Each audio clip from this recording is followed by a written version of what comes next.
it's Thursday night and Felony Flats is alive and buzzing with, well, you know, typical after-dark activities. The BS boys are all settled in and ready to bring you another episode of Mayhem Behind the Mic and the Red Light District Junior Hockey Talk Show. So, without further ado, pause, stall, or hesitation, here they are, the broadcast crew that can say, in 7 different languages no less, the BS boys. Just know I have a whole bag of shh with your name on it. Ah, yes, here we are once again. Welcome to Felony Flats. Just remember, I have your name with a whole bag of shh on it. I know. In 7 different languages, too. Yeah, we can say that in 7 different languages. Here we are, a Thursday night edition of Mayhem Behind the Mic and another Red Light District Junior Hockey Talk Show. On tonight's show, we're going to have, this is going to be kind of fun. We have Flint Doungchak, GM of the Eugene Generals of NORPAC, and Chris Hartly, head coach of the Billings Bulls. Neither one of the guys have we talked to so far this year. Not this year, but we will tonight. It's going to be fun. 971-258-2840 is the line of BS if you'd like to call and, you know, talk to us, or better yet, maybe let it go to a voicemail so we can actually listen to the message. Not really sure we're the ones you want to talk to live on the air, but, you know, always give it a shot. You can always send us an email, bsboys@live.com. Any questions, comments, suggestions you might have for the show, we would appreciate that as well. We would love to have your comments. Send them on in. Yep. Have you ever seen the show Honey Boo Boo? The Honey Boo Boo show on TLC? Only on commercial. You haven't ventured into the live segment of the old Honey Boo Boo Toddlers in Tiara's realm of stupidity? Are we live? Is that a... No, we're not. Oh, not okay. live. Then, yeah, I have. You have quite not. a bit, yeah. You watch it all the time? No, it's a couple times. What do you think of it? I usually turn the channel relatively quick, Then but why I do do you go there? laugh. I do laugh. It's a train wreck. It is. It's like a really bad accident on the highway. You just cannot turn away from it. Really? It is really, really stupid. I don't know what people see in this show, and I'm really surprised it stuck around, but I don't know. Give this a listen. I'm Alana. I'm 6, and I'm a beauty queen. The other guys must be crazy if they think they're going to be me, Honey Boo Boo Child. I'm super solid because I do pageants. My mama nickname is Cute Boy Queen. I like to win because I want to win money. A dollar makes me holler, Honey Boo Boo.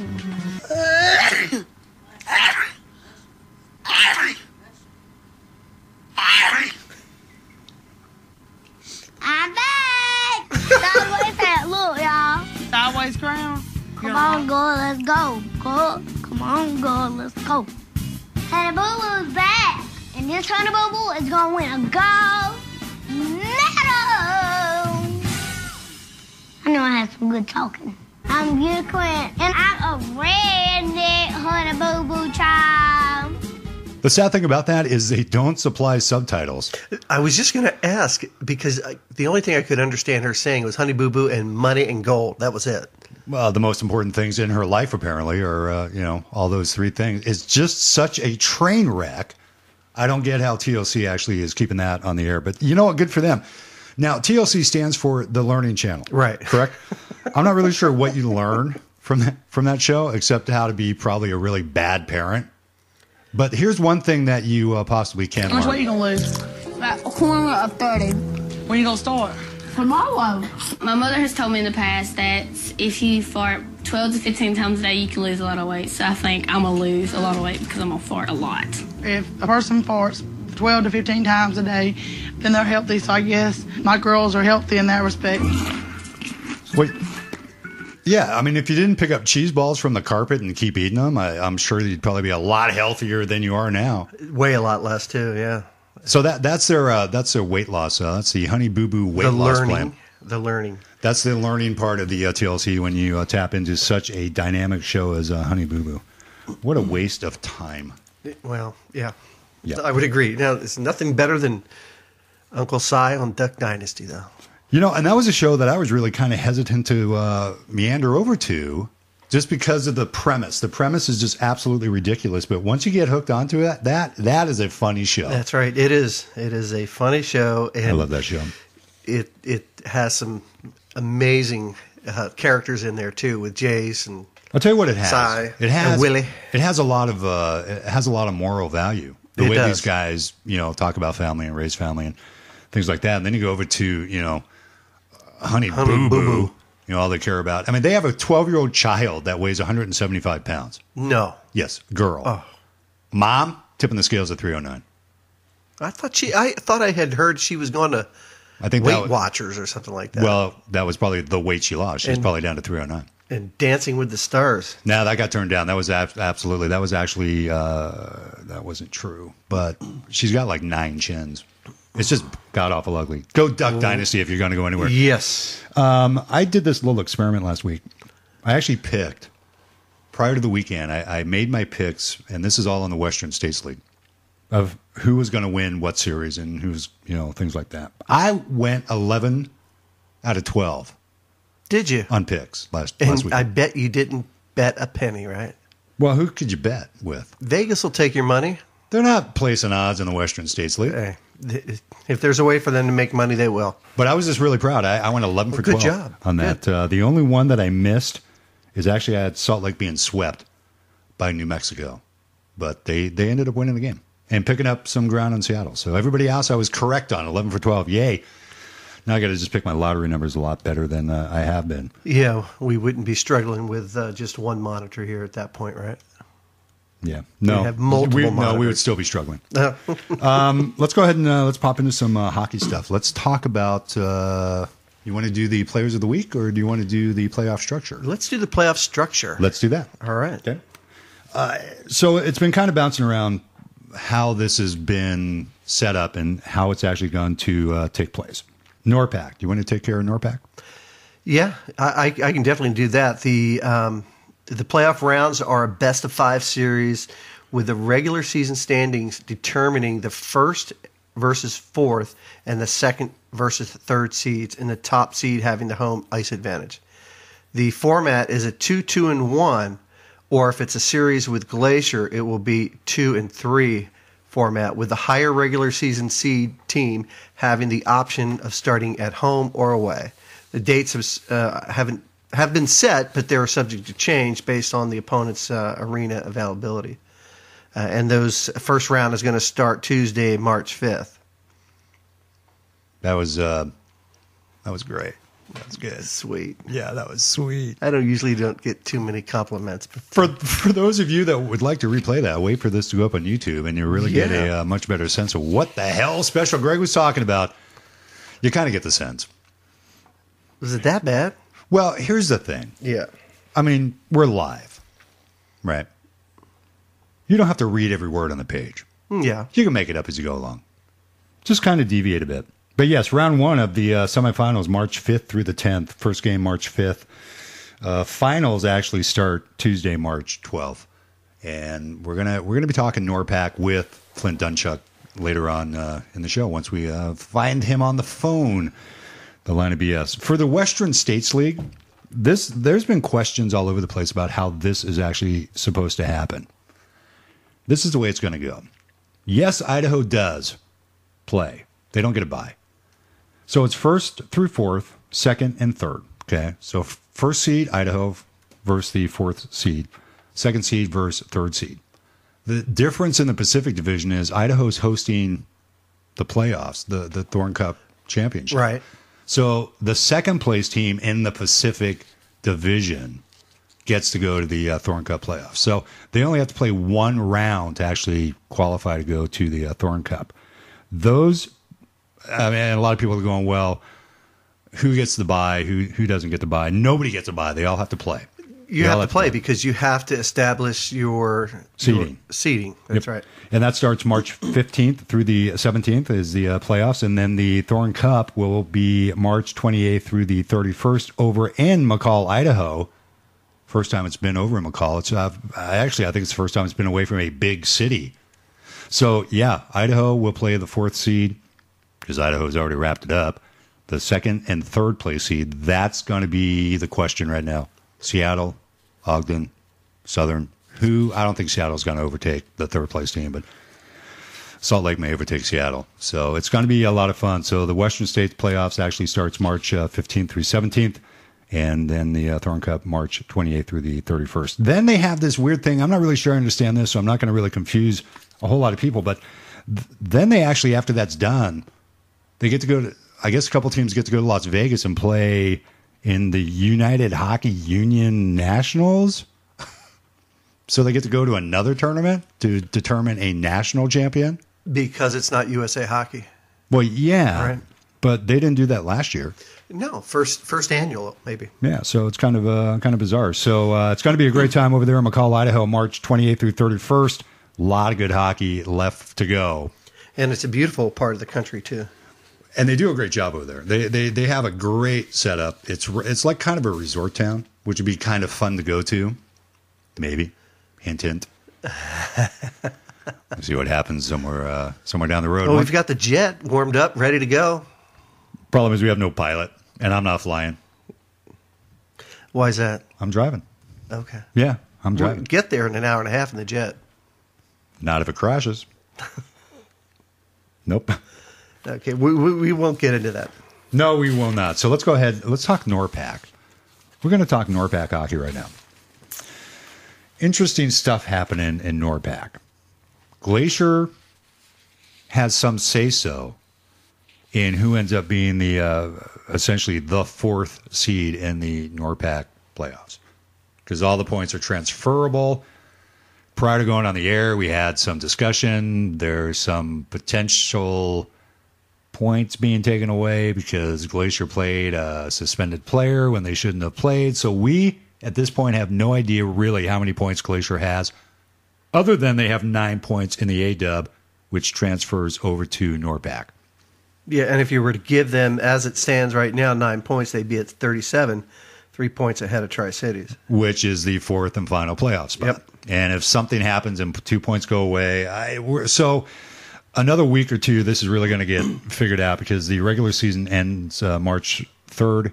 They have 40 regular season games. Most of the NORPAC teams are just about ready to wrap up.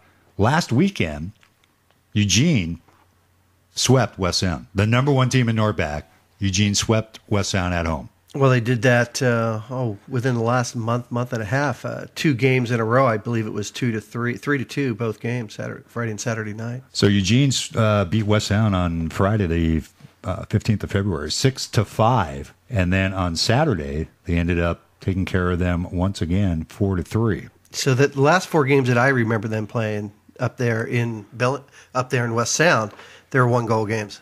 Very close. Very close games. Very close games. And Eugene currently is sitting in second place behind West Sound. Nobody can catch West Sound, so they're safe. They've clinched the division title. The battle right now really is for third and fourth, because I don't think anyone's going to catch Eugene. Well, probably not with the way things are going, but I'm sure that Coach Miller's not happy with losing those games last weekend. You want to run into that playoff at the end of the season, into the playoffs, as strong, as hard as you can, taking those wins and making sure that people know that you're coming ready to play. And a loss is a loss. I get that, but you don't want to lose these games this close at the end of the season with teams that you're going to be probably facing in the playoffs. Those were important 4 points right there, because it did separate Eugene and Bellingham a bit. Vancouver and Tri-Cities had a home and home.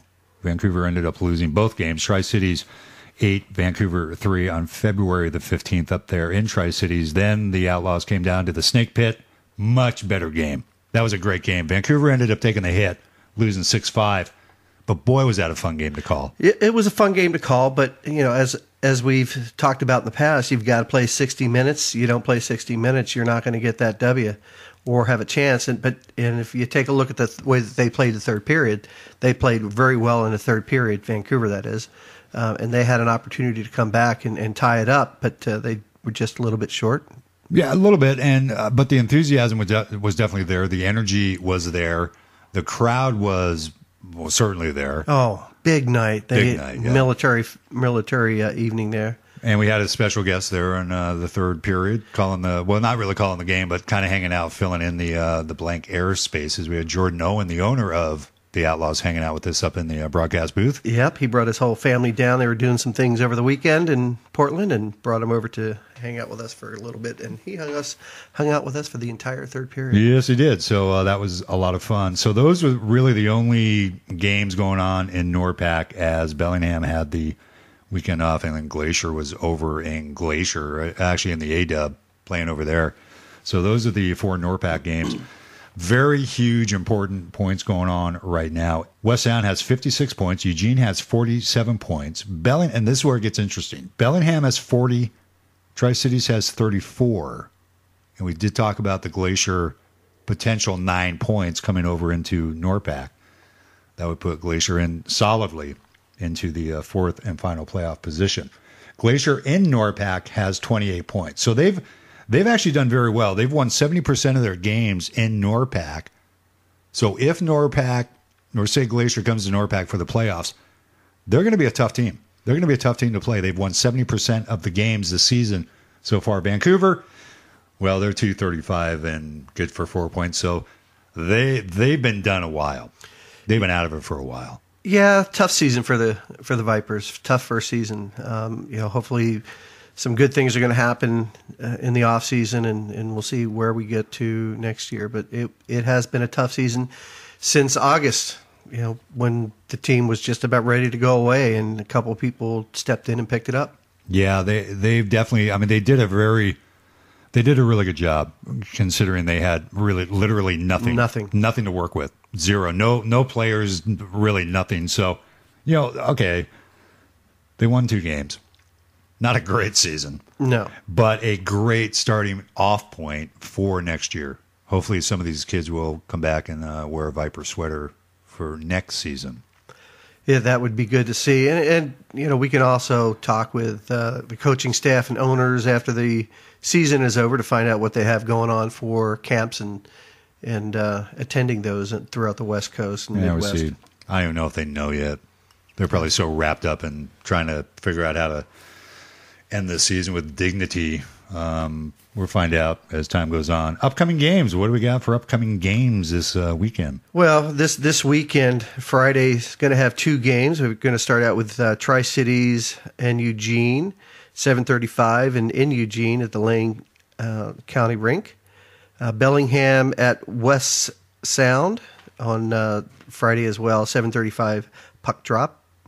And then Saturday night, we've got Tri-Cities Tri-Cities ending the weekend with Eugene at 7:35 puck drop at the Lane County Rink as well. And then Bellingham making the, about 5-hour drive, 6-hour drive down from northern Washington to the Snake Pit, 7:35 puck drop. And that will be our final season call. That's it. Yeah, yep. We're done after Saturday. We are finished with calling games. Yeah. Well, that went fast. Yeah. Didn't it go fast? It was really fast. Well, I think you really didn't get a lot of time to think about what was going on because of all of the things that happened to the team in July and August. And I know we've talked about it quite a bit before, but that takes a lot out of you, and there's a lot of thought going in, and the coaches and owners never stop their work, for any of the teams, really. I mean, it's more than a full-time position, and a lot of these people have full-time jobs outside of hockey as well. We got an email. I'm not really sure who it came from. Anyway, email basically asking if we know who is eligible to come back next year for Vancouver. It's a young team. Very young. Really young team. They don't have many 92s. Off the top of my head, I'm not really sure how many 92s we actually have on the team, but for the most part, most of these kids are, 17, 18, 19 years old. We had a couple really young ones, which I'm not really sure were ready to step into a junior hockey sweater, but they didn't have much choice. They had to put anybody that could skate in a Viper sweater. So it's well over 3/4 of the team that has the potential of returning next year. Yeah. So 92 is the last, right? 92 is the age out year this year. Yeah, we've got 1, 2. I'm seeing 2, 3, 4. Yep, 1, 2. 2. Yeah, not many. They are a young squad this year. So we should see quite a few of these kids back next year, which will, and we've said it all season long, it's really a building year for next year. They knew that coming in. It was no secret when we talked to the coaching staff. Wasn't going to be a highly successful win column year, but a highly successful future building year.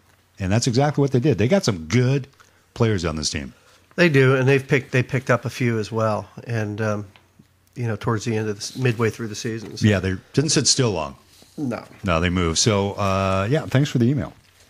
psboysalive.com. If you'd like to tap into that, you can certainly do that.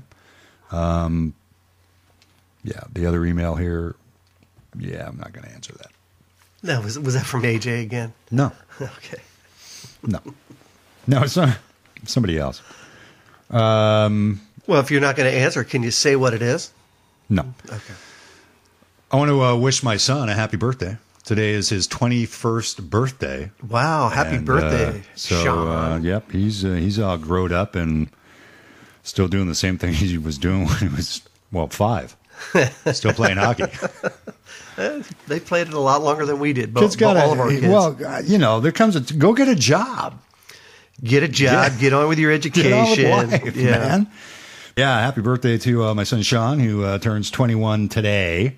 So I kind of sat and reminisced a bit earlier this morning, looking through just a ton of hockey pictures. Yeah. Oh my God, how small are they?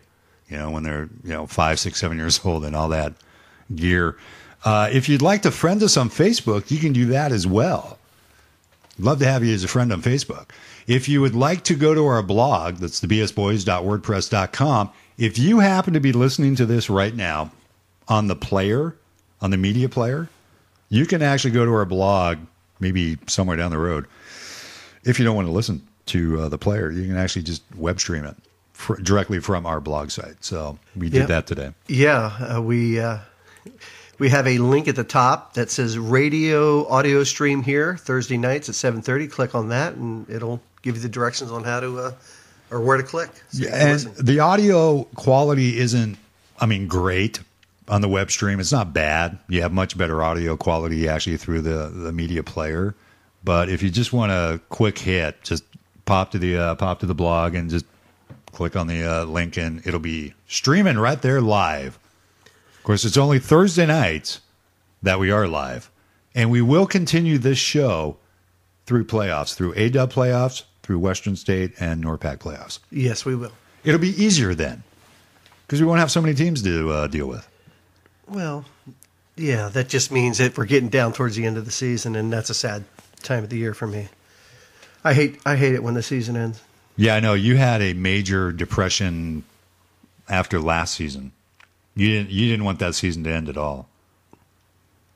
Yeah. I could have cared less. Yeah, I know. I was ready. I was ready to call it good. It's a lot of work putting on those games, and now we've added it with doing a radio show. Well, and I thought that things were going to pan out differently last year with the team. Some of us, some of us were more realists and knew exactly what was coming, and let's just leave it at that. Yeah, it didn't exactly go the way some people thought it was going to go, but we are picking up and moving on as Vancouver ends. They have not many games left, and then once they're done, they're done. They go their own ways. We call it good. We continue doing this. Now, we might magically appear someplace else. Poof. Well, I don't know as much of a poof as a It's going to be more of a grunt than a poof. But it is possible we may wind up being someplace else. So we're going to go ahead and take a quick break. We're going to go ahead and get Flint Doungchak on the phone from the Eugene Generals, the GM of the Generals, and go ahead and we'll bring Flint up. Talking to Flint about all kinds of stuff. Like to send us an email, bsboysalive.com. Love to hear from you. 971-258-2840 is the phone number.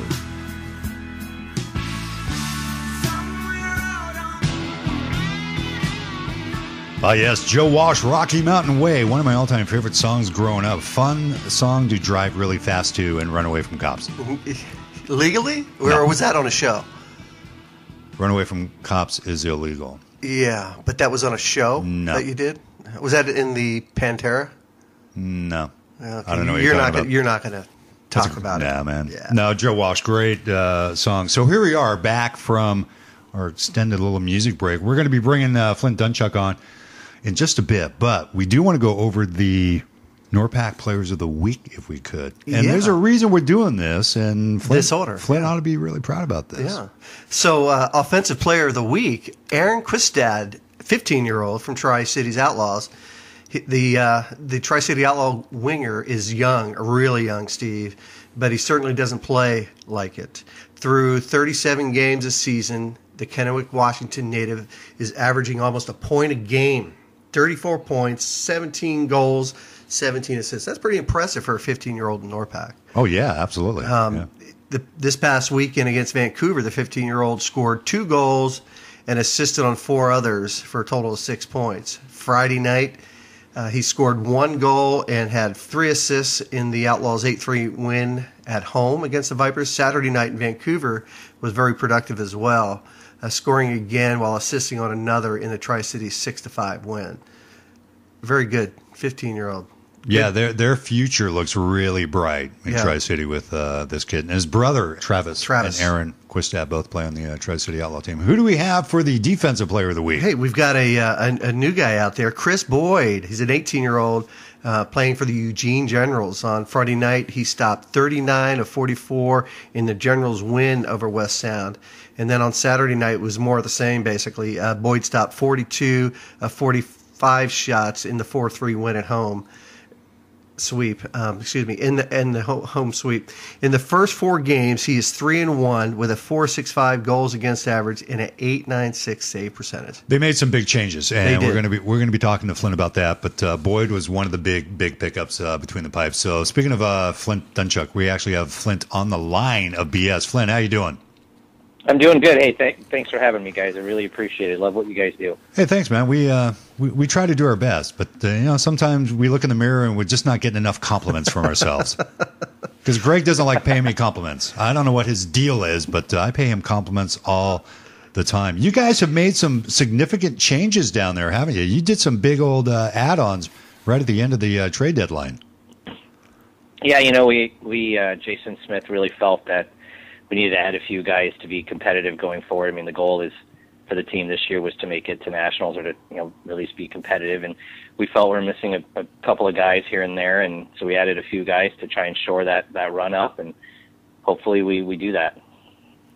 And one of the guys that you added is a player from the past with Eugene, Christian Merritt. You were able to get him back over to help finish out the year. How did you guys go about getting him back in Eugene? Well, it's actually an interesting story. Christian spent a little bit of time with New Mexico in the North American Hockey League a couple of years ago, and at that point in time, Jason Smith was the assistant coach there. Christian then returned to Eugene last year, about the second half of that season, and then went and played in Laconia. And at the end of the season, we contacted Joe Cardarelli, who's actually coached in Yellowstone last year in our league. And so Joe and I have a relationship. We work together during the summertime. And so I asked him if he'd be willing to trade Christian back over to Eugene, and we thought that would be good given his history and his leadership with our team. And he's proven to be a good offensive guy for us, and has a real nice scoring touch. Yeah, great production from he was amazing to watch, and have not seen Christian play for a while, and just a few games we've watched since he's been back. This may not be the right phrase to say, but he really matured, it seems, as a hockey player. Yeah, I'd agree with you there. I think he's really learned how to attack the net, and to kind of hone his touch a little bit. I mean, he's got 12 points in 4 games with us, but he used to be a kid that had a lot of speed but wasn't quite sure how to use it to generate space, create time and space for himself, and to create scoring opportunities. He's now playing with Josh Arnold, who's big hitter, Zach Johnson, who's already putting up 65 points for us this year. So it's been a good combination of players. But yeah, Christian has really shown it. I think maturity is a really good thing. He was always a mature kid off the ice ever since we had him back when he was a 16-year-old. But I think on the ice as a 20-year-old this year, he's really shown his capability as a good hockey player. Well, you know what I love about Christian is his play away from the puck. I love the space and time that he creates, but the maturity away from the puck creates the opportunities to put the puck in the net. And I see that being his huge upside right now. Yeah, I agree with you. And his line mate Josh Arnold was just commenting to me the other day that Christian just knows where to be, and so it's really easy to get him the puck. And I would totally agree with that. He also back checks well, so that helps him. He gets into white spaces very well. And I think one thing I think a lot of younger kids can learn from him is he knows where to put his stick. And what I literally mean by that is he's always square to where the puck is going to be. So when the puck does land on his stick, he's always in a good position to shoot it or move it. It's the little things that make great players, and I think for Christian, he's kind of put all the little things together into good habits and turned himself into quite a good hockey player. And you brought a couple goalies in too, Christopher Boyd from Tennyson Chevrolet and Joe Herta from the Space Coast Hurricanes. Talk a little bit about adding those two guys.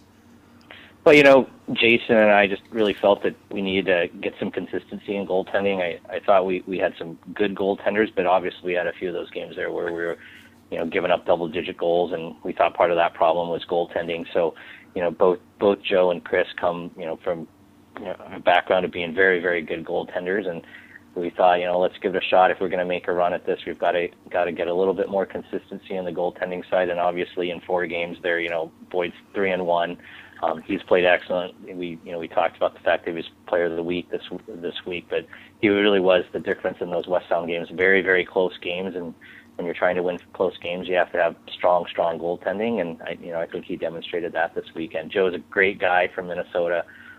He played a game for us a couple of weeks ago, won that game, and so we expect great things from all 3 of our guys. Now we have 3 guys who are solid. Gabe Mietron was kind of solid for us all year, just a little bit of a consistency issue. So now we've really shored that position up, we think. Well, I think also when your players have confidence in the tender between the pipes, it really goes a long way as to how that reflects. Now, number-wise, and again, for people that have heard me go on in years, I'm not a huge number guy typically for goaltenders, simply because it's more of a team aspect.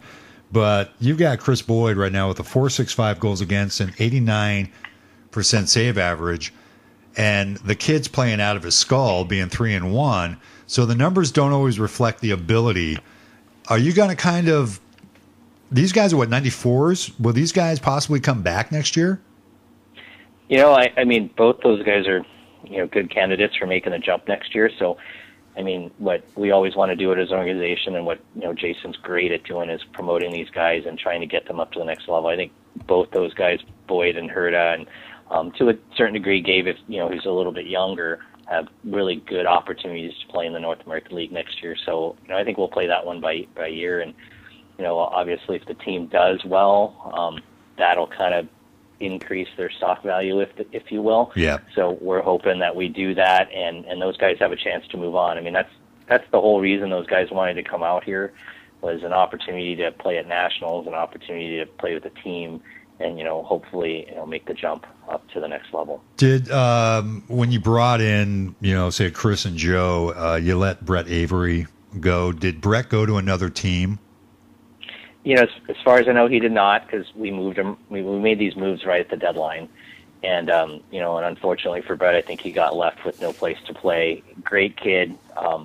He's just such a great guy around to have in the locker room. You just kind of come down to making those choices at the deadline, and unfortunately for both Brett and Kevin, those guys are kind of at the short end of the stick. And but Brett's got a future. I think he's going to play well. It's just a consistency issue. I think those guys need to be in situations where they're going to maybe be with a team that, they could develop more and have a little bit more time on the ice. And, where we were at come February was to try and make a run. And so, unfortunately, there just wasn't fit. But, both those guys are great kids. It's tough to let them go, isn't it? I mean, guys that you've had with you all season long, it's really tough to give them the news that they're moving on, isn't it? It is the hardest thing to do. Sometimes you move kids on because their problems or they're whatever. There's not a good fit. But both these guys were such great people off the ice. They worked hard. And, I was telling Jason when we were doing that, I hope I never come to enjoy that part, because it's every time we cut a kid, it's so difficult, and you can feel for them. We've all kind of been there. I'm sure you guys have been there too, doing different kinds of things, playing different kinds of levels of hockey. And, it's always hard to tell a kid, hey, we appreciate your effort, but, we're going to find someone else to do the job. That's always a difficult thing. Yeah. So looking towards this weekend, you've got Tri-Cities in town. What are you expecting? I mean, you've got it right now. You've got about 13 points on Tri-Cities. They're fighting here for the last playoff spot.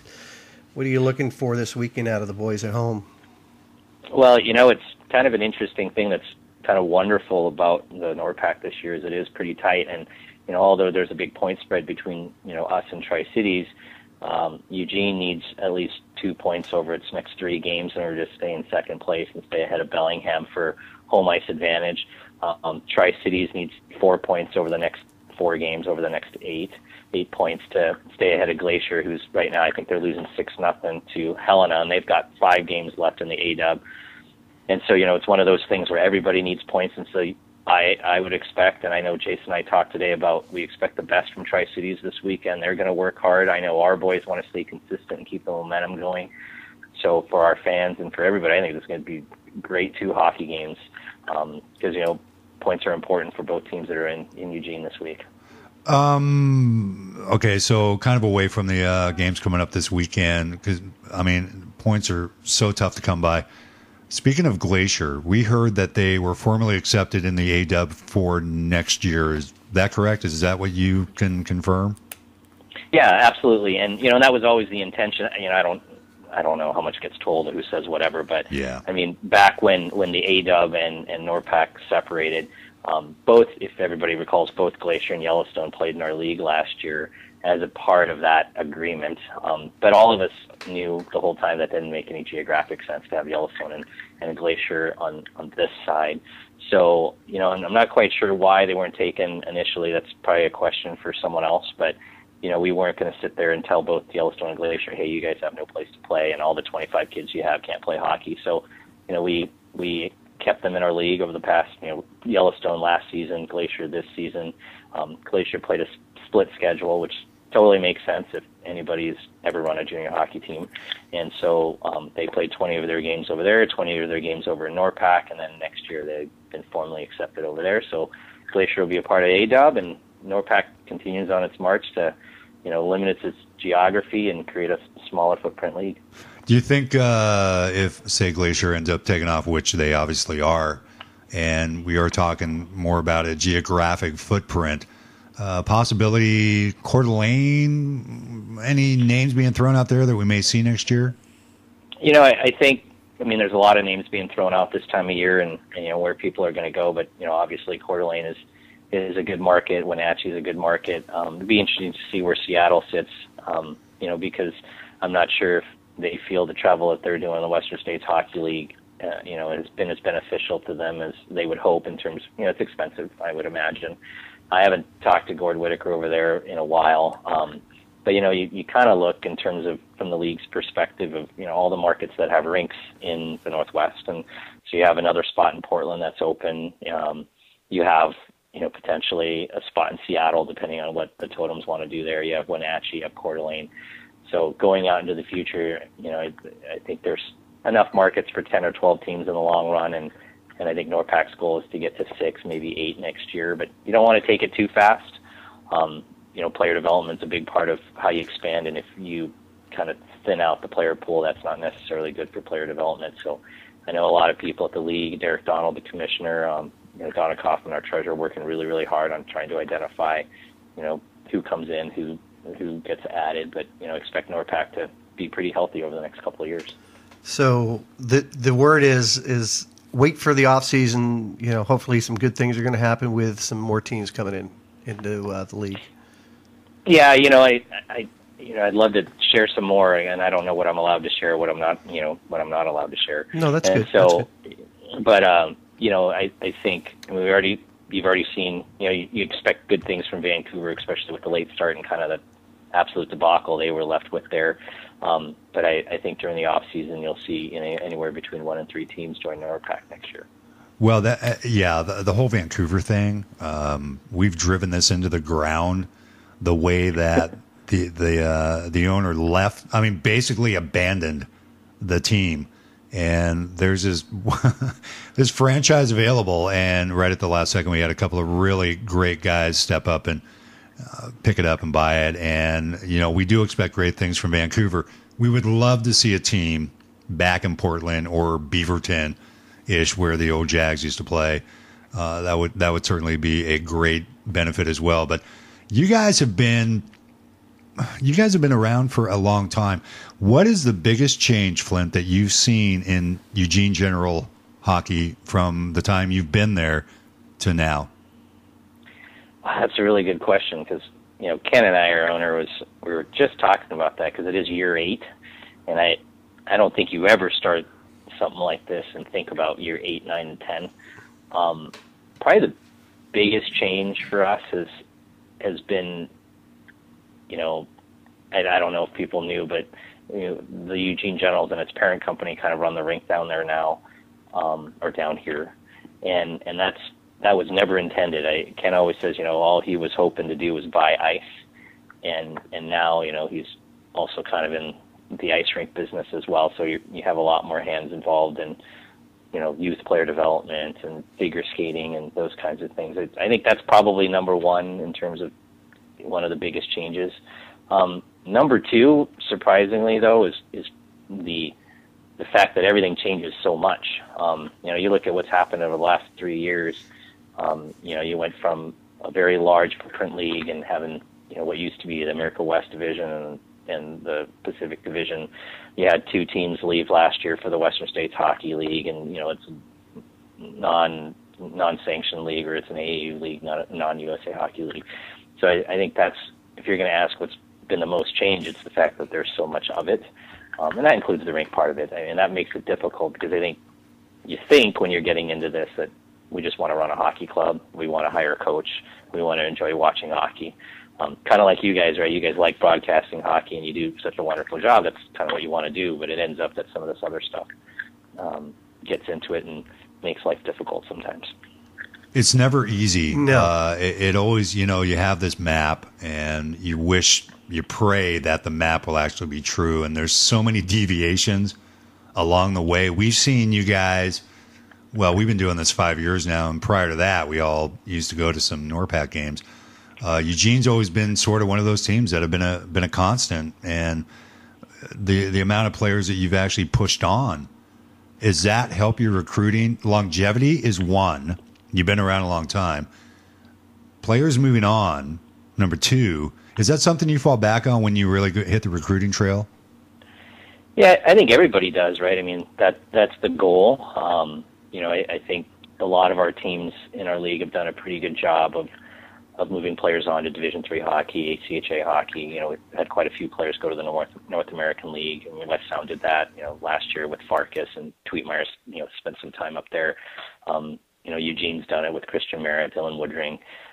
And over the years, yeah, it's a fairly long list. And so I think what we're all trying to do is have a history of strong player development, which is one of the reasons that the league kind of sat down a few years ago and said, hey, if we're really going to focus on player development, we've got to focus our finances there too. And we're spending so much of our money traveling everywhere, pulling kids out of school. We need to shrink the league down, move away from kind of this old model where, midget AAA and some junior leagues still, where, they travel thousands of miles every week, and it makes it so difficult. If you're on a bus, you're not in a rink practicing, you're not at school, being in school. And so I think that's what we all fall upon, is to say, hey, we're working really, really hard on player development and longevity. And when you have longevity, you have a history, then colleges are more likely to call you, North American leagues are more likely to call you. So I think that's what everybody's trying to do, and Eugene's been fortunate to stick around and get some players over that time period. We've actually gone the other way. We've had job offers from some major networks Nickelodeon, Nick at Night, Boomerang. We've had some great opportunities to call like full contact, pillow fighting championships and the Elf Liberation games. We're happy. I got a call from the original Iron Chef show in Japan. So, did you? Yeah. We didn't get that. Me and Morimoto, we go way back, and nice. He wanted me to help out with that, and I said, Morimoto, I'd much rather, play hockey than help you cook fish during an Iron Chef contest. There you go. There you go. You just never know. I mean, we enjoy doing this. We're just sort of kind of doing our part, and we get in trouble more than pretty much anybody else, but we really do enjoy calling games with the Vipers. And when we actually used to come down there to Eugene, sadly we didn't get down there this year. Just other jobs and family responsibilities prevented it. But I would like to try to hit Eugene during the playoffs, so that would be a lot of fun. You guys are invited anytime, and we love having you. And you guys do great work. And promoting Tier 3 hockey is not always the easiest thing. And taking the time to do your show, because I don't know if people ever realize how difficult it is behind the scenes to do what you guys are doing, and especially with the Vipers. You were talking about them a little bit earlier, but Chuck Cheshire and Keith Bemis and those guys, and Bob Canaro, just so instrumental in keeping a team there. And talk about being crazy and taking on so much risk. But I think in the long run they're going to do really, really good. But those guys really did something for kids this year and junior hockey in the Northwest, and I don't know how much kudos they get, but they really should. And you guys are a big part of that. So, thank you very much. Well, sure. We'll take that. Thank you. But, speaking of having your fingers in a lot of different pots, you do too. You have got a lot of involvement not only with the Eugene Generals, but USA Hockey, coaching down there. You've got so many different things that you do. Can you talk to us a little bit about the different things that you do with USA Hockey, and then of course the coaching that you do, and then you're deputy commissioner for the NORPAC Hockey League as well. Well, I used to be deputy commissioner of the NORPAC, but I am pretty involved with the league. But we made some changes in titles, hired on Commissioner Derek Donald, so it wasn't as necessary for me to do that particular job. But yeah, you touched on something there, which is my original love, right, when I've been coaching. This is my 20th year coaching. So when I originally moved to Eugene, I started coaching youth hockey. And when you do something for that long, people rope you in to do different things. And so, I've done things with the coaching education program, and that's the program that teaches, new coaches when they get certified via USA Hockey. And through that kind of episode, I was asked to serve the Pacific District as their associate coach in chief, and that's been a lot of fun. And probably the most fun is working with the Select program, which is the USA Hockey Player Development Program, where kids are selected for national teams and whatnot. So and every year I go back to Rochester, New York for a couple weeks and spend time there with kids, and have these week-long camps trying to select kids for various different USA Hockey, elite opportunities. So it's really been, I get way more out of it than I think I put into it. I've learned so much, met so many cool people, and it's such a fulfilling thing to volunteer, and people who don't do it really should, because they're missing out on something pretty wonderful. Yeah, it is, and I volunteered through junior high and high school with my boys a lot, but haven't had much of opportunity to do that recently. But one of the last things I wanted to ask you about was your broadcast and what goes into that, because that's something that we would love to do, is to be able to bring a free broadcast to all of the Vipers family out there and anybody that wants to watch. But this year in particular, you guys have just got an amazing broadcast with the new graphics that I've seen, the high def camera. Is there a lot of work into that goes into that to get that not only set up but tested before you even start the season? And is there a bigger cost because you have a high def at that point? It's actually an incredible amount of work, and and Alex Stimson, who's the guy that runs, EGHN, and you guys have met Daniel Bell too, who ran it in years past, and it's a crazy amount of work for no other reason that a lot of things can go wrong, and it's not like we have unlimited budgets to hire incredible staff, and when people are there, if you ever see it in real life, it's like one of those things on Star Trek when Scotty says he's going to bypass the Enterprise with a whole bunch of Christmas lights, and it's kind of like that. I think there's a lot of initial setup in terms of cost, but not too much. But really, where it comes down to is having a lot of manpower and making sure that everything is working the day of. The graphics that you see are all pre-produced throughout the week, and then a little bit of technical know-how. And that was my background way back when. I used to be a software engineer, and so I enjoy that part of it. But yeah, there's a guy in your neck of the woods too who works for the Portland Timbers. We're just talking about him today too, John Strong, who's kind of the voice of the Timbers, who got it started, and then from John it got handed to Daniel, and from Daniel to Alex, and along the way each of those guys have had such passion for it, so it just keeps improving. And but yeah, we have good sponsors that help support it, which allows us to do it for free, which allows scouts to see it and helps us move kids on, especially being out here on the West Coast. And so I appreciate that you guys, really like the broadcast. Those guys work hard trying to make that work. Yeah, well, what's funny is I used to and every now and then I still used to listen to. I think it was Strong at Night. When he was doing a sports show. He's great, and a great voice for the Timbers too. He's a lot of fun. He is energetic. I had no idea he was actually instrumental in the early years for you guys. And a funny story, because if John is listening, so John was a student at the University of Oregon, and when we were starting back in 2005, I didn't know anything about junior hockey, so the last thing I wanted to deal with was some punk kid who was trying to get a broadcast off the ground to fulfill his resume. But he was so persistent, and he showed up at my office one day and just said, "Hey, I'll do it. I'll do everything." And if it wasn't for him, I'm pretty sure we wouldn't have got off the ground. Because at that year it was just radio only, way back in 2005, if you can believe that.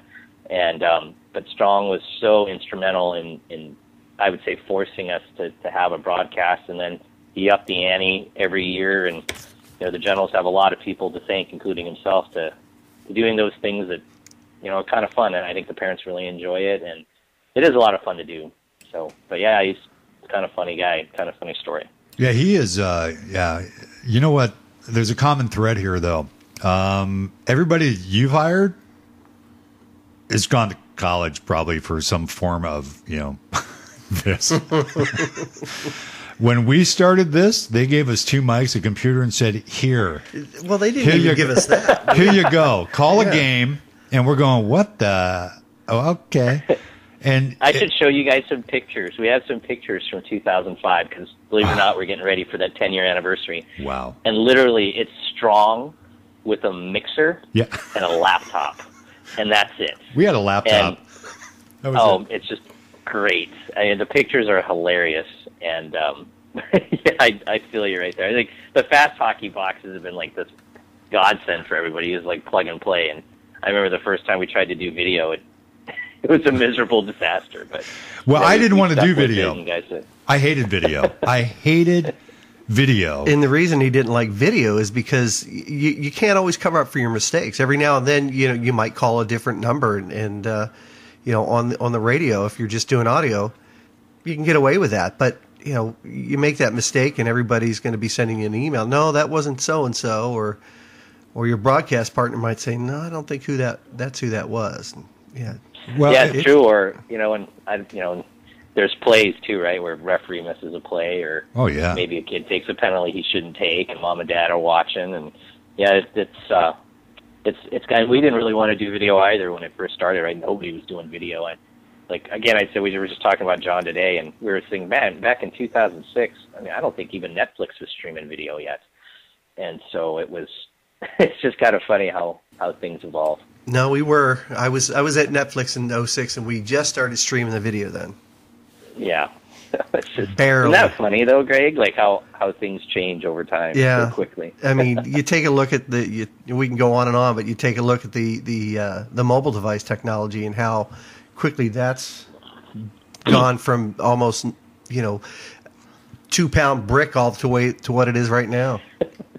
Yeah, and that was one of the things that was real big, when right before Daniel left, was making sure that, we had support for mobile devices, because last year Fast Hockey really didn't. They have some beta support this year, but it is amazing. One of the reasons we went away from or stayed away from a pay model is more and more people now tune in from mobile devices, Android devices, and they tune in for very, very short periods of time. When we first started this, people would tune in for 2.5 hours. Well, now people are tuning in and out just to watch the game for 4 or 5 minutes, and it doesn't necessarily make sense to charge them $8, so they're just logging in and out. And but yeah, I think about 50% of our traffic now comes from mobile devices. So yeah, that's kind of interesting how that has changed. Yeah, it's the technology, and you have to really kind of stay up with it. And like when we got started, we were doing the play-by-play and the color, and then we got into more of the audio production and trying a couple different formats of talk shows, which you guys have done also, and it really culminated pretty much on this right here, what we're doing right now, which has taken years to get to. So it's a tough gig. We're going to let you go, Flint. We really appreciate the time you spent with us here, filling us in on what's going on. We will certainly try to get down to Eugene on some of those playoff games. I don't know when, but we're going to certainly we'll be in touch with you when we can head on down there and tear it up down there in Eugene.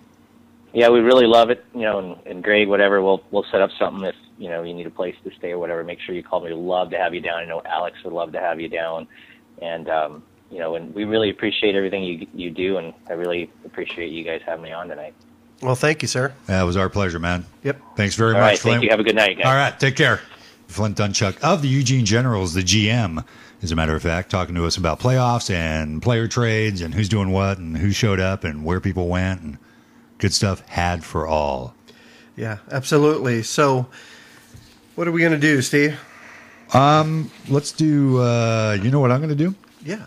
I'm going to do this. I'm going to do this right now, and then we're going to be right back in just a second. We're going to sit here and do a little Molly Hatchet, Flirting with Disaster. We're going to take a break here on the Red Light District Junior Hockey Talk Show, live every Thursday night right here on the Pirate Radio Network. Be back in a sec.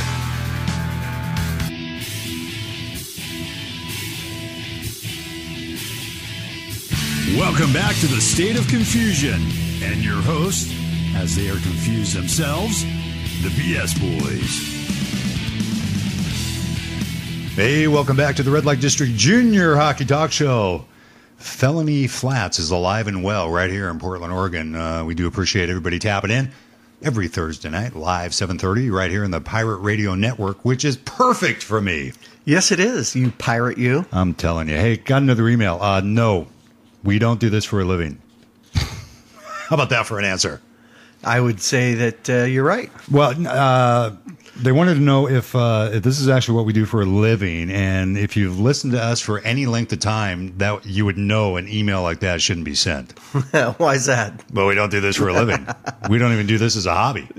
We just kind of show up and invade the internet airways. But no, both Greg and I have other jobs, and we do this simply for the love of broadcasting.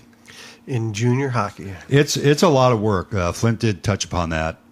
Doing the games, prep for games, hours. I spent hours doing prep for games and producing audio, and then we ended up bringing this talk show, which was a long time coming. This was not a short venture. Hey, let's do a talk show. No, we've tried to do it in the past with the team, get some team participation.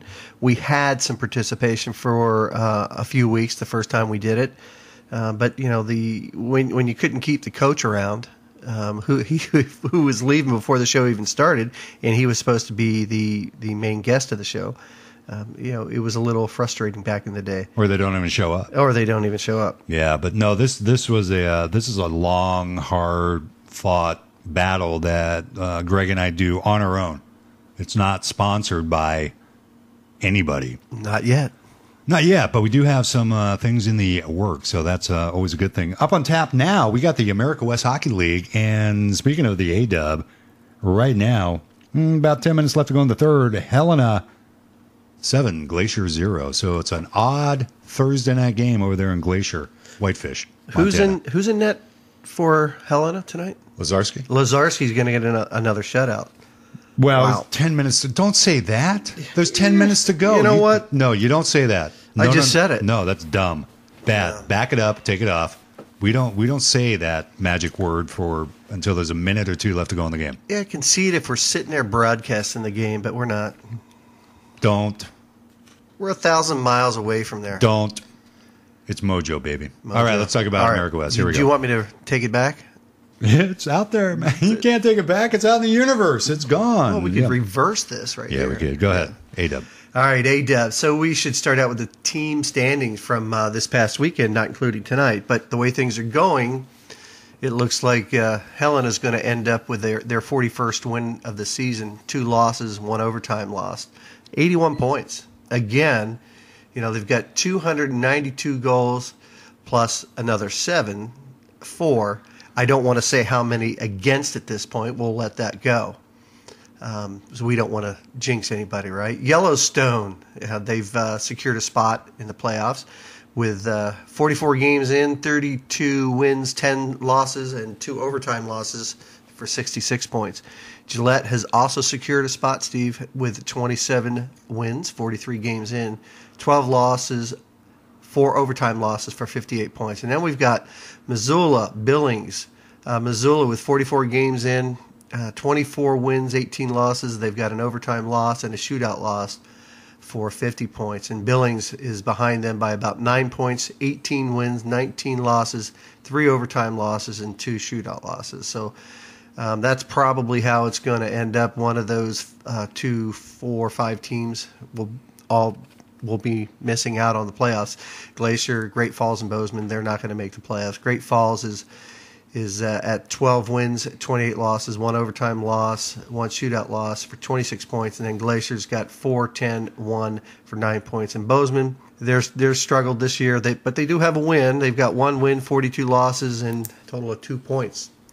So we are looking at Helena clinching first place with 81 points. And then we're going to have Yellowstone, Gillette, Missoula, and Billings fighting for the last few spots. 4 teams go Yep. to the A-Dub playoffs right now. Helena, well, they've wrapped it up. And we're going to be talking to Chris Hartly here in a bit, head coach of Billings. And Billings right now does, they're hanging out at 41 points. So, likelihood of them catching Missoula, probably not real high. But we will talk to Chris Hartly about all that kind of stuff. Yellowstone, actually pretty impressive. Yellowstone was in the NORPAC last year. Yeah, and they're second place right now, 66 points. And so they made the playoffs in the NORPAC last year. So Yellowstone definitely has been impressive this year. Gillette, again, they're, not a whole, we don't know a whole lot about Gillette other than they're in third place with 58 points. So those playoffs will be a lot of fun to watch. And we've talked a lot to AJ Reese about the A-Dub and about Helena. And we did get an email a couple days ago about somebody talking about the standards of excellence in the A-Dub, and we did respond. And it is got a high value to it, the standards of excellence and the things they expect from the teams, their owners across the board, and Everybody that touches the organization, basically. well, if you haven't been fined yet, if you spend enough time in the A-Dub, AJ will fine you for something. It'll be a minimum of $250 for something. We couldn't afford that. It's a good thing we're not over in that league. What are you doing? There's it's just in Texas from, believe it or not, AJ. Okay, well, we'll try just to leave your phone alone. I can't. Yeah, just leave your phone alone. All right.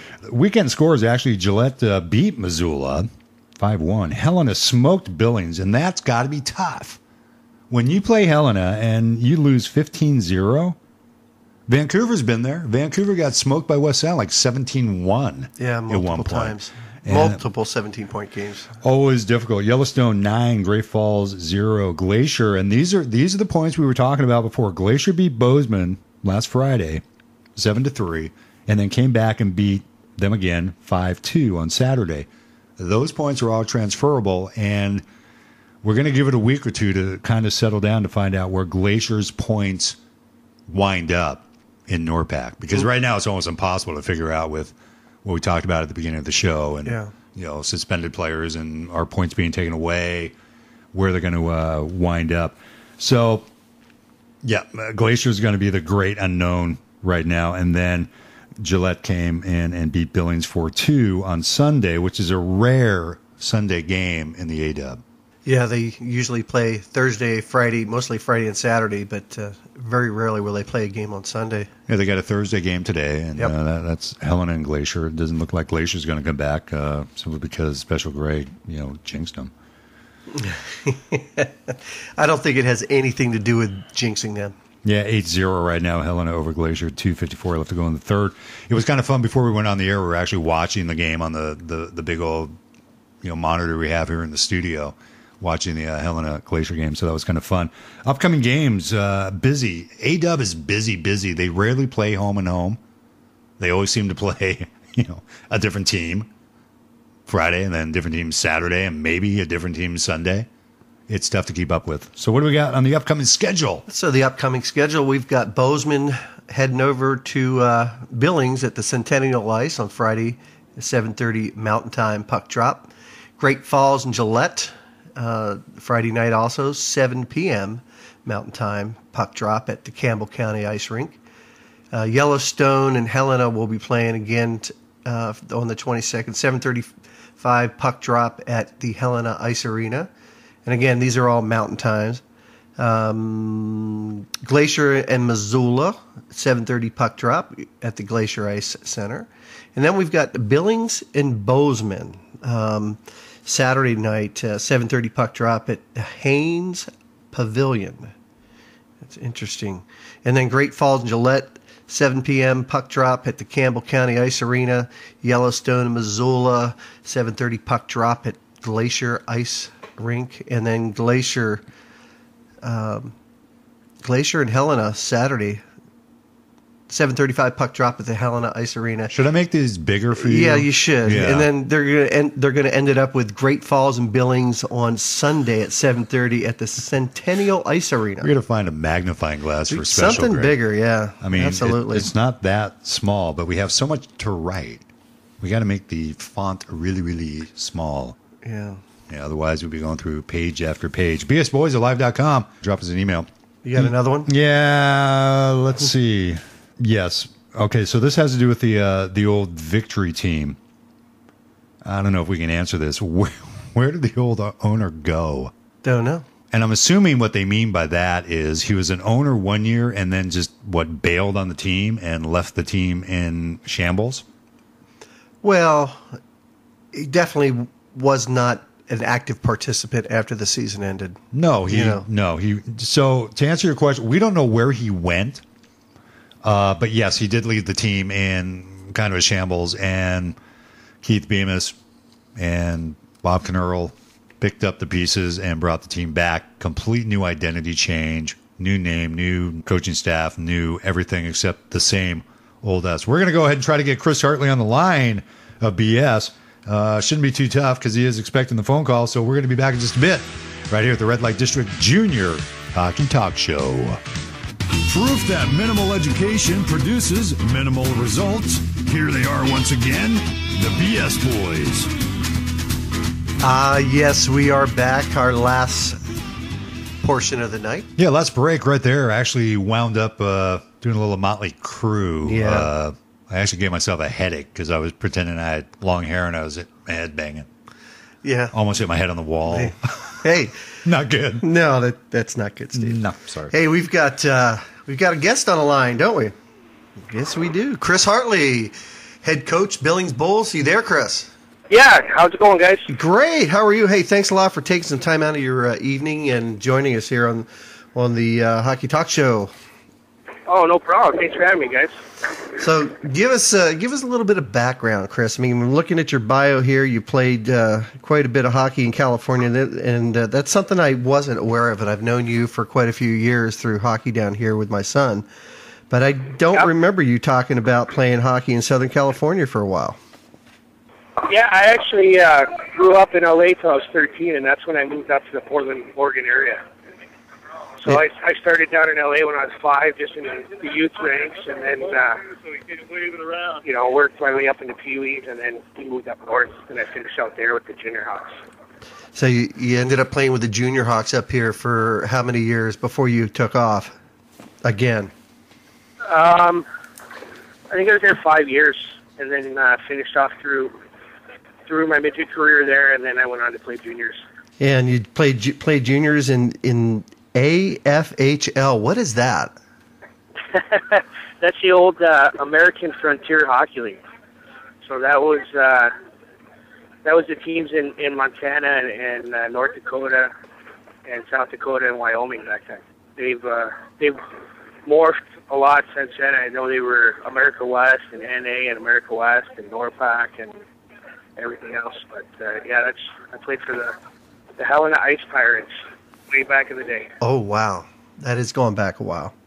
And then some time in the KJ, and then also BCHL. Who'd you play for in the BCHL? I played for the Vernon Vipers in BC. Vernon Vipers, and is that where you guys kind of you and your dad? Is that where you came across Wolfie? Actually, I don't remember what tournament it was. I think it was one of like the Richmond tournaments, one of the ones up in Vancouver. That I think it was 17, and we won a raffle at the tournament we were at for a free week at a hockey school, and we went up to that on Victoria Island that summer, and Wolfie was the head instructor there, and that's when we met Wolfie. So it was about a year before I actually started playing juniors, and we met Wolfie and started scouting for him, and we got in with that crew up there. Yeah, and speaking of motley crew, that is definitely a motley crew to be part of as well, right? It is, yeah. Anybody that spent any time up around those guys with the old Lakeland Super Camp group and the BC showcases when they first started and all that, it's a little bit of a ragged crew to run with, that's for sure. Yeah, and then you went out to Boston, finished up some hockey out there with college, yeah. NCAA hockey at Wentworth Institute of Technology. Yeah, they were one of the teams, one of the schools recruiting me when I was playing for Vernon, and then I actually got traded at the deadline of my 20-year-old year from Vernon to Melfort, Saskatchewan in the SI league over there, and I finished out there, and the schools that I was talking to, Wentworth looked like the best option for me, and I got in and played 4 years there and had a great time right in the heart of Boston, and we had a heck of a team back then, that was for sure. So, Chris, you guys currently hanging out in 5th place here in the A-Dub. You got 18 wins, 19 losses, 3 overtime losses, 2 shootout losses, 41 points. Kind of, I mean, the playoffs look a little slim right now. Is how difficult is it to keep your boys up and going night after night after night, chasing teams that you never really seem to catch up on? Yeah, it can be a little bit of a struggle, but, the big thing we have here in Billings is with everything our team does, the off-ice training and on the ice 4 days a week for practices and the team building stuff and everything, we get a real close-knit group, and, that's been the main focus factor with pushing forward is just getting them to keep pushing with each other and for each other, and they buy into that real easily, and so, as bleak as the playoff chances might look, I know that, they're still showing up motivated and ready to work hard every day and pushing forward. And you know what? That can be actually a huge educational time, too. I mean, really teaching kids it's not always going to go their way. They're going to have down years. It doesn't matter. You got to bring the heart and soul every single game, whether or not you're in playoff contention or not. And we've loved watching you guys play. You've been a coach, 8 years there? How long have you been with Billings? Yeah, I think this is the end of my 3rd season here in Billings, but my 8th season overall in the junior ranks. Where'd you come from before Billings? So I started off when I first got into coaching. I started Eugene Generals over in the NORPAC with Bobby Freeland and Flint and Ken, the owner. Well, Bobby was a great guy. Unbelievable guy. Just so blessed just to know him and have him as part of my life, But yeah. I spent 3 years in Eugene, and then I had an opportunity to go down in LA and kind of expand my resume a little bit besides coaching. I was a hockey director at the rink and stuff like that. So I took that job, and I was there about a year and a half. And then Mike Butters over in Helena pulled me away from them to come up and coach in Helena with the Bighorns. So I was with Helena for a year, and then Billings offered me a job. And one of the big perks we have over here is Al Bloomer, our director of hockey operations, who's been around hockey for decades, and junior hockey especially, and really highly involved with USA Hockey stuff. He's one of the directors emeritus of USA Hockey and involved with a lot of their stuff. So getting the chance to work with him, I just couldn't pass up, and that's when I took the move from Helena to here. What a great step. I know, we know a lot of guys over there in Helena with Mike Butters and Cunningham and AJ Reese and all those guys. You guys have 6 games left before the end of the season. So you got 2 against Bozeman, 1 against Great Falls, 2 against Yellowstone, 1 against Gillette. You're out of playoffs, basically. You can certainly catch. Missoula has 4 games left, but the 3 of those are against Glacier. Right. So we're looking, probably they're probably going to end up gaining 6 there. What do you do now? You got Bozeman, which you guys should probably, take care of Bozeman. What happens after the season? It's said and done. What is it like after the 6th game of the season's done and you call it good? Yeah, we will wrap up with our end of the year banquet and hand out team awards and that kind of stuff. But after that, you probably spend a week going through the individual meetings with the guys on their way out of town, and they'll turn in gear and that kind of stuff. But you talk about what opportunities or plans they're looking at for next year and what we have lined up for them for next year. So by the end of that first week, we'll have a good handle on who's coming back and who probably isn't. And from there, we try to start recruiting right away. Hitting up some of the youth hockey games and college games that are going, or high school games that are going on, and showcases and stuff. And not a lot of the big showcases start going till April, but we'll start looking at games and players all over. And we've been talking to some throughout the year that'll give us a chance to go out and actually watch them play now and meet them face to face. And start trying to get the roster built up for next year right away. So there's not really a lot of downtime for their staff as soon as the season's done. Right. How many kids could return to the Bulls next year? We only have 5 20-year-olds this year, so we have quite a few that come You're back. young. So, yeah, we're real young. I mean, besides that, we have 3 16-year-olds on the team, a couple 17-year-olds, and then the rest of the 18 and 19-year-olds other than the 520s. So I didn't look at it across our league, but I would guess we're if we're not the youngest, we're real close to being the youngest team in our league. Still making those trips up to BC to look for some talent at some of the camps up there? Yeah, I still usually go to the Burnaby Global Camp up there every year, and then other than that, just knowing Wolfie and Junior up in Princeton and a lot of the guys up around BC still from my time around them, and Turk, dealing with those guys for a long time now. That I got some eyes up there that help me find any of those American kids or even the occasional Canadian kid that wants to come down here to play. How does the Billings area how is they taking the Bulls in as far as your attendance and everything outside of hockey, the hockey arena as well? You guys get a good participation from the local area? We do, considering the size of the arena we have. I know the seating capacity is a little low, like 600 in our rink.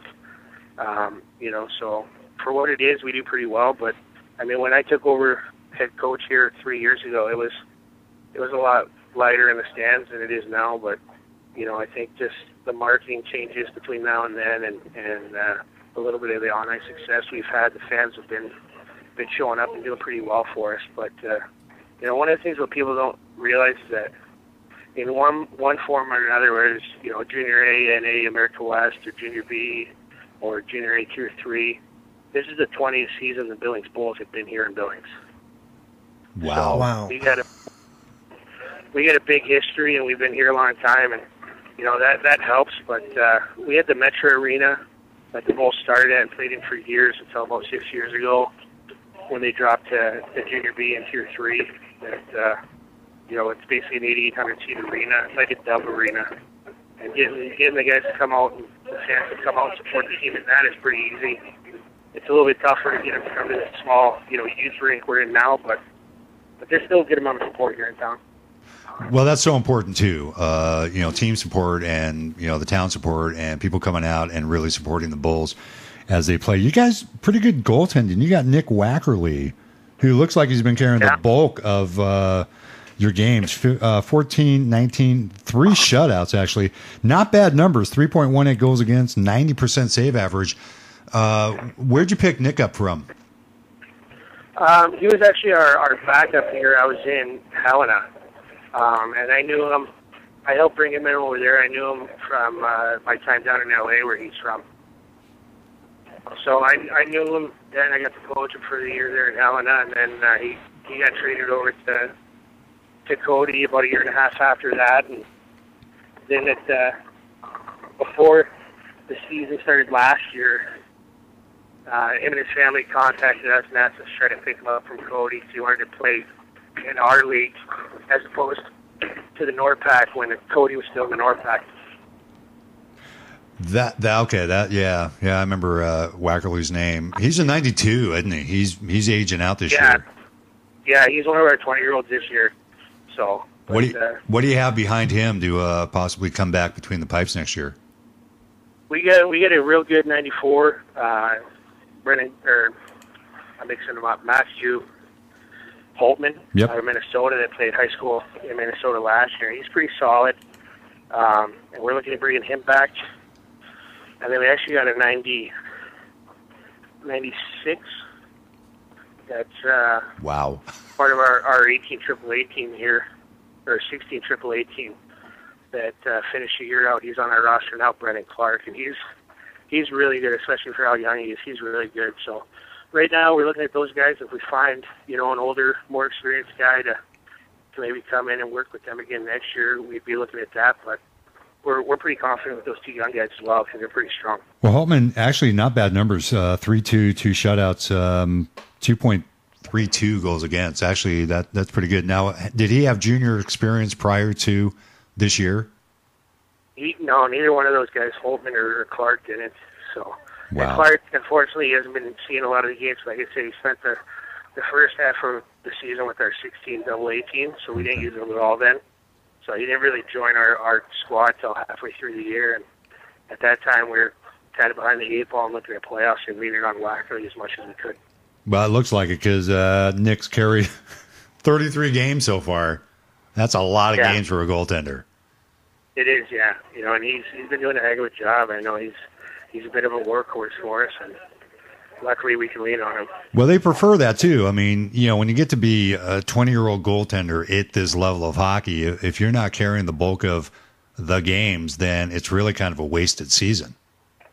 It is, yeah. And that was one of the things that we talked about with Nick with bringing him back this year, because we had him here last year at 93, and I think he only started in like 20 or 22 games last year, maybe 24, but ended up playing in 30 of them. And we had another young guy behind him last year, and that was one of the big thoughts we had with him and his family. Just if he came back this year as a 20-year-old, and as long as he earned it, he wanted to see more of that playing time. We were okay giving him that. So, a couple more questions here. I don't remember. Remind me what that career-ending injury was that you had when you were playing in the CHL. Was that the leg? Yeah, actually, what happened is it was just a little bit of bad timing, like I experienced this year. When I graduated college, I was going to go pro. It was the lockout year back in 04, 05. And so I lasted a little while at the Central League until the guys funneled down from the higher level. And the coach there, when he had to let me go, he told me to go keep skating or doing what I could. So when the lockout ended, he called me back. So I went back to Boston and was working construction for one of my buddies and living on my buddies' couches and trying to skate with my college team every day and just stay in shape, ready to go. And the lockout never ended, and next thing I knew, it was February, and a couple friends talked me into trying to go ski at one of their ski condos in New England. It was my first time skiing, and I ended up breaking my leg at 5 spots. I remember that story. Yeah, okay. That wasn't a good one. Well, hey, we really appreciate you taking some time out of your evening. I know it's kind of late out there in Billings, and it's from the sounds of it, it sounds like you're bowling about a 128. Yeah, what are you doing over there, Chris? What is all that noise? Actually, it's my bowling league night, so I'm out with a couple of my buddies here in town throwing some rocks around. Well, curling's a lot quieter. It is. Yeah. It is. We actually just started a curling league here, or not a league, but a group here in Billings. So maybe I should look into that. I mean, you might have the natural hook for it. Sounds like a good time. We might have to take that up. We may have to try curling sometime. Yeah, we would. Well, listen. I'm not sure we're strong enough to pick up the rocks, though. That's the problem. If you make it back into town this spring, summer, just give me a call. I'd love to get together with you just to have some lunch or something. Absolutely, guys. All right. Well, we will let you go. We do appreciate you taking some time out of your busy evening, and good luck through the rest of the season, and we will talk to you soon, Chris. All right. Sounds good. Thanks a lot. All right. Thanks, bye. Chris. Bye.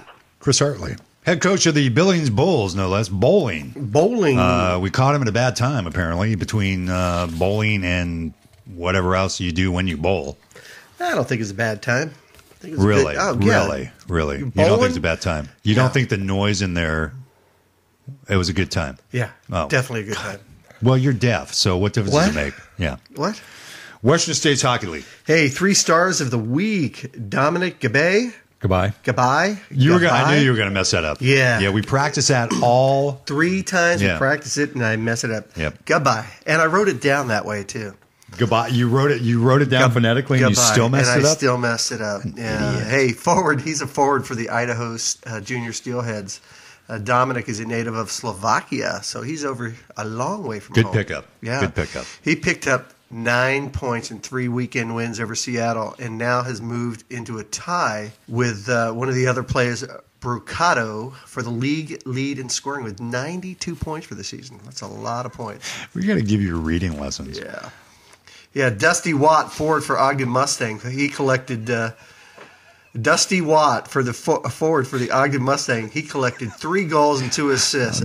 Mute yourself. I'm dying here. Okay, I'm sorry. Oh, in the weekend, but I don't. Hey, do I sit here and laugh and make jokes about it when you make a mistake? No, I don't read like a third grader.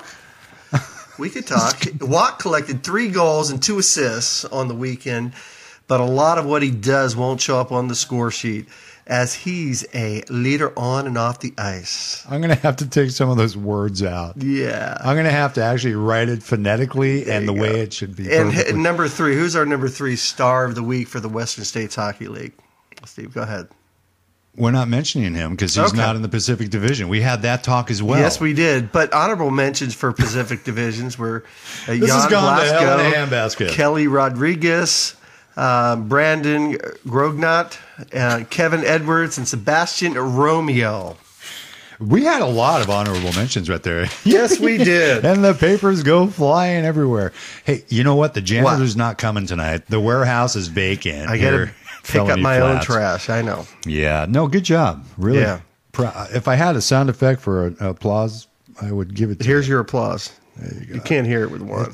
And it's the one finger bird. Okay, thanks very much. Yep, yes. Very good. What else we got going on? Yeah, actually, the Pacific Division did very well on the old honorable mention section. They did great. Yeah, they did really, really well. The Western States right now is probably, I don't know, in my world, in our world actually, in junior hockey, they have so many different battles going on within the league as far as playoff run. They're very close in points. No one's really walking away. Well, Idaho's walking away with it, but second, third, and fourth place right now are just really up for grabs. Yeah, and it's really game to game. And this last weekend was a huge. It was a big weekend because there could have been a bunch of shifts going on, but it didn't happen. Everything happened the way that I thought it would. With the exception of that one series. With the one game that Salt Lake actually won to pick up points on Seattle, because right now Salt Lake is 1 point behind Seattle for the 4th and final playoff spot. but everything else played out. Huge series for Ogden. They ended up going 2-1 over the weekend and taking on the Cheyenne Stampede. Southern Oregon ended up taking on Fresno, who was the number one team in their division, and ended up going 2-1 against a very good team, Fresno. So no one gained ground there. Southern and Ogden stayed to remain the same. The only team that really moved was Salt Lake, as they gained 1 point on Seattle. It's coming right down to the wire. It is. And watching the game on Friday night, I thought that Fresno was going to walk away with it this weekend. And Southern Oregon just turned it on, and they played great the next 2 days. Well, they actually came back. The third game, they actually came back. They were down like 3-0 and then behind 4-1 and ended up coming back and winning 6-4 in that game. So they kept pace with Ogden as far as points go. Idaho right now leads Western States, the Pacific Division, 77 points. Southern Oregon Spartans, 47 points in second place. Ogden Mustangs, 42 points, hanging in third. Seattle Totems, this is a biggie. Boy, this is going to really come down right to the wire. Seattle has 27 points. Salt Lake has 26 points. Only 4 teams make it into the playoffs. Yeah.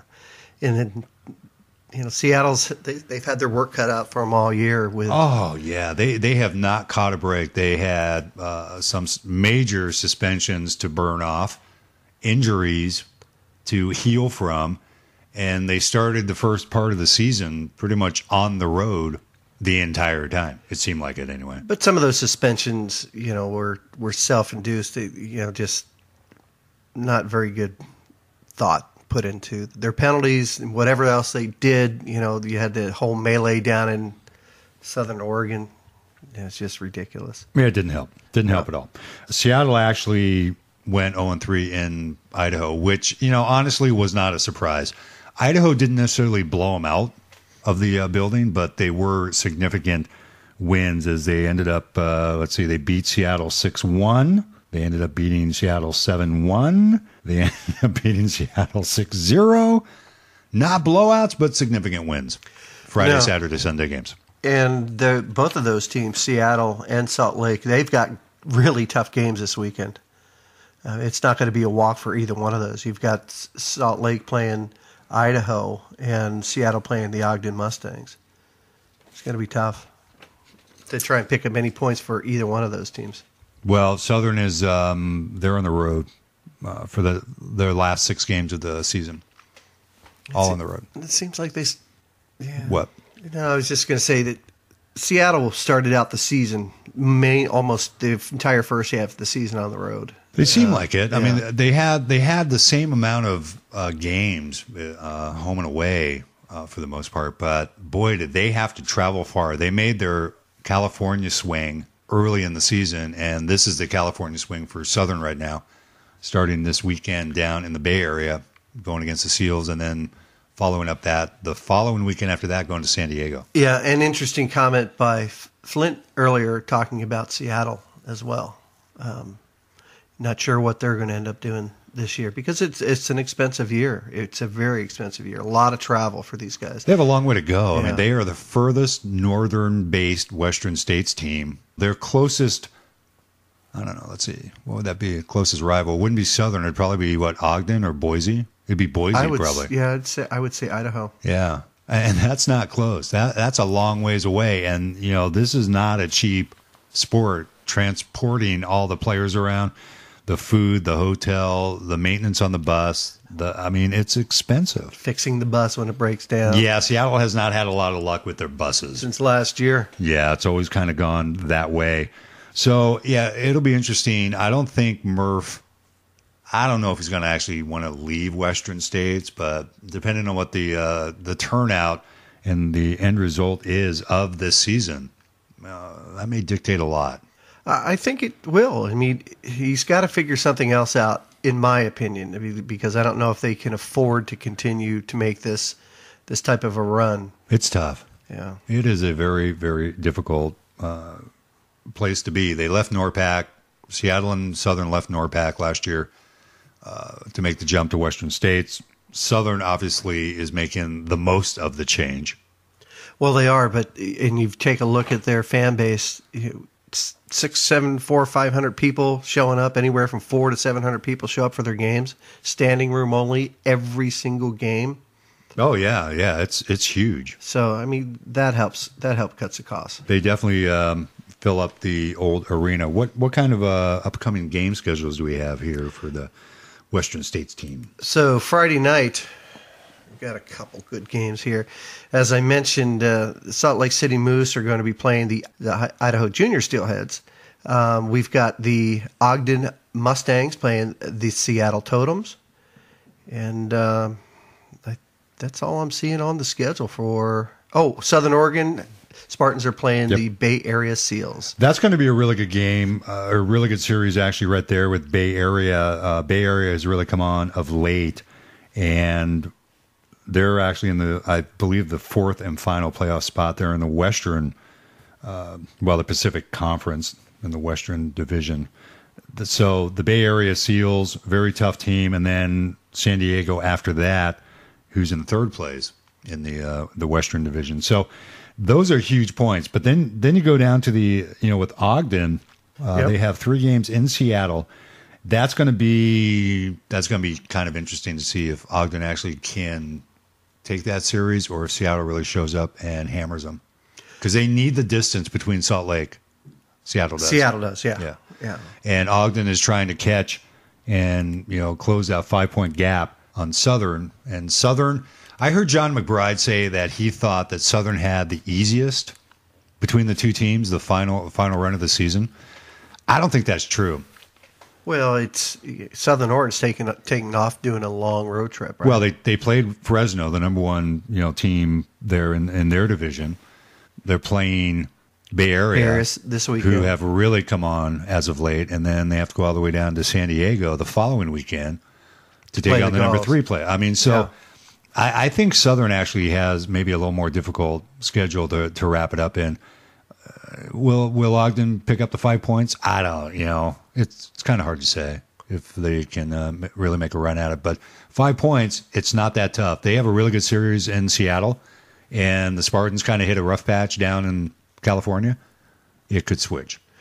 Well, how many more weeks do these guys go on for? 1 or 2 more weeks after? 2 weeks. 2 weeks. They have 6 games. Well, Southern has 6 games left. Ogden has 5, so Southern has 1 game in hand over Ogden. So that might be the 2-point swing right there. And it's only going to take a 2-point swing. And then they end up playing Idaho after that. Idaho's going to finish strong. But they've actually played Idaho really well, except for 1 game. But I mean, they actually can compete with Idaho if they pull on a full 60 minutes. So I don't know. This is what I'm watching. I'm watching the Western States to see how this whole thing's going to wrap up. And, absolutely. But let me just expand on what you were saying there. Pull a full 60 minutes in the game and stay away from stupid penalties. Who? Well, it's not going to be the Idaho Junior Steelheads. It's going to be the team that they're playing. They've got it. Idaho's Junior Steelheads are going to just jump all over that as they have in the past. I'll tell you what Idaho has that a lot of teams don't right now is they have depth and they can carry a full 60 minutes and just wear you down. Because a lot of teams stay close. When they played Southern, they won each game barely, but it was the depth and a full 60 minutes of just onslaught. So that's I think how Idaho actually beats you. Is just by wearing you down. Yeah. Plus, they got really good hockey players. They do. That always helps. Yeah, that's a big bonus right there. So that's going to pretty much wrap all that up. Western States, A-Dub, and NORPAC right here in the Red Light District Junior Hockey Talk Show. Anything else you'd like to add there, Special Greg? I promise to do better next week. You're going to maybe read a little bit and practice a little bit, and practice makes perfect. Absolutely. Just go look in the mirror and just kind of read yourself, and things just sort of happen. Nice. I don't know. What am I saying? I have no clue what I'm doing anyway. It's kind of what we do here. You have been subjected to another edition of the Red Light District Junior Hockey Talk Show right here on the Pirate Radio Network. We are the BS Boys, live every Thursday night from Felony Flats. Hope to see you here next Thursday night. I don't know who we're going to have on, but you can certainly go to our blog, thebsboys.wordpress.com. Send us an email, bsboys@live.com. Call the line of BS. If you want to be on. 971-258-2840. That is it, folks. We're going to wrap it up and get out of here, hopefully in one piece. Because I think all the taggers